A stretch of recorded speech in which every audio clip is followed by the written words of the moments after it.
Just over a week ago, terror was unleashed on Israel by Hamas, whose stated purpose is to destroy Israel and kill Jews.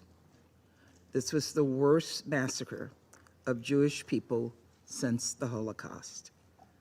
And I want to say that again.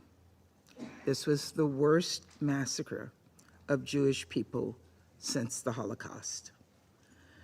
It was an appalling human tragedy that has brought to the surface painful scars left by a millennia of anti-Semitism.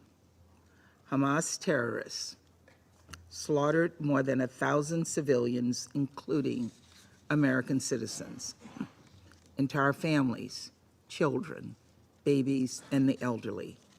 And Hamas took innocent people hostage, including American citizens and the citizens of several members of this council.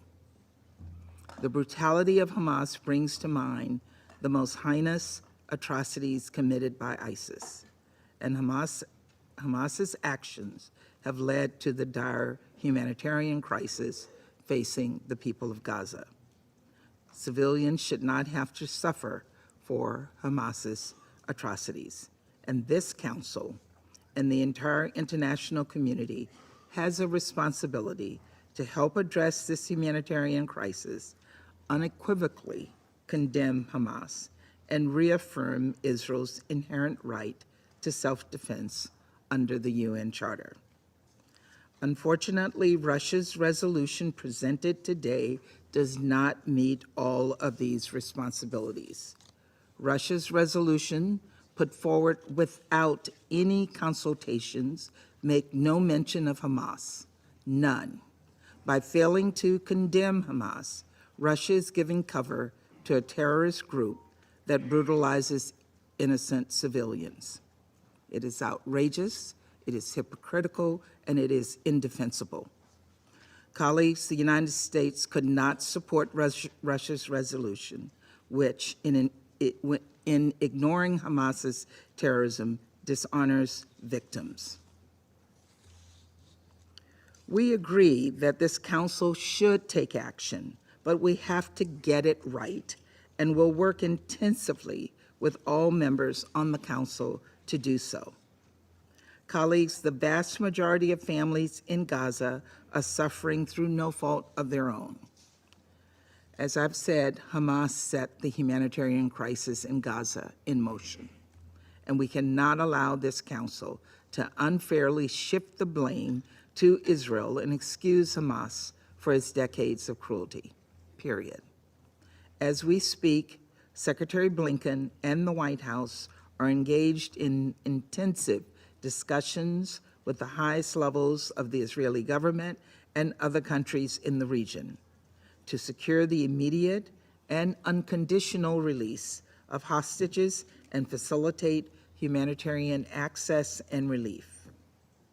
And we're actively engaged with other partners in the region and the United Nations to help meet the needs of people in Gaza.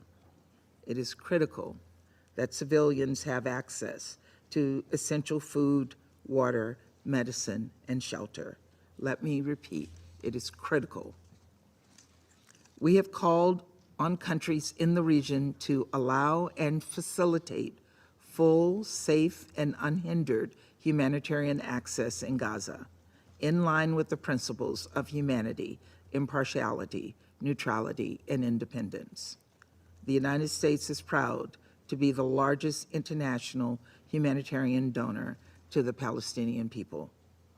And yesterday, the United States announced the appointment of Special Envoy David Satterfield, who will lead U.S. diplomatic efforts to promote the safety of civilians and urgently address this humanitarian crisis in coordination with the United Nations and U.S. partners. We're doing all we can to help facilitate access to basic necessities, including food, water, and medicine. Colleagues, as President Biden made clear, we're working with Israel to ensure that they have what they need to defend the Israeli people, rescue hostages, and take necessary action to hold terrorists accountable for these attacks. The United States has reiterated to our Israeli partners the need to protect civilian life consistent with international humanitarian law. Protection of civilians and the protection of people who are trying to get to safety must be a central focus for everyone involved. We will continue to urge our Israeli partners to work to minimize the risk of civilian casualties. The bottom line is this: you cannot claim to stand with the Palestinians and their legitimate aspirations if you do not stand squarely against Hamas.